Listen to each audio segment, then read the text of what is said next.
हमारी जब मैं यूथ कांग्रेस का ऑल इंडिया जनरल सेक्रेटरी था और एमएलए भी था, तो उस वक्त एक रैली में मैं गया था यूपी में।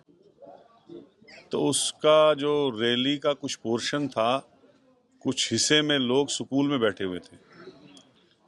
तो बाद में हमें इतला मिली कि उसमें इलेक्शन कमीशन ने नोटिस लिया है। 2012 की बात है। 2012 के बाद 12 साल कोई समन नहीं आया।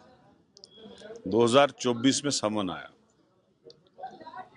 2-3 तारीखों के बाद ऑलरेडी 13 लोग इलेक्शन कमीशन ने उसमें 188 का जो केस है लगा दिया था, और 13 लोगों में से जज ने 9 लोगों को 500,000 रुपये जुर्माना करके छोड़ दिया, जिसमें वो आदमी भी था जिसने जितेंद्र यादव ने रैली भी की थी।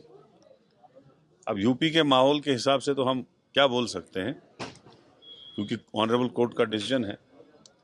बहरहाल जज कोर्ट का डिसीजन आया और वहीं पे डेस्क पे ही बेल हो गई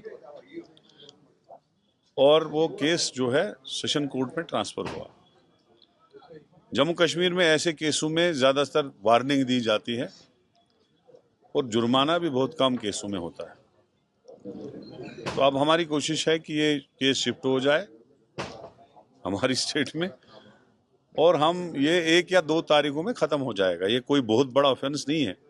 जैसे कोविड का उल्लंघन होता है, जैसे दफ़ा 104 का उल्लंघन होता है, इसी तरह से अगर हम मॉडल कोड ऑफ कंडक्ट की वायलेशन करें, उसमें भी वही दफ़ा 188 का वो केस लगता है।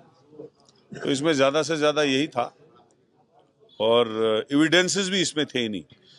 जो भी वहाँ पे गवाह आए उनने मुझे पहचाना ही नहीं, उनने नाम भी नहीं बोला। लेकिन फिर भी जो कोर्ट करता है तो उसको हम रिजेक्ट कर नहीं सकते हैं। वो बेल हुआ और वो मामला भी फिलहाल अब हायर कोर्ट में, दूसरे कोर्ट में, छोटे कोर्ट ने डिसीजन दिया है, और उससे जो बड़ा कोर्ट है उसमें वो केस लग गया है, बेल आउट हुआ है। कोई प्रॉब्लम नहीं है इसमें, कोई परेशानी नहीं। Thank you.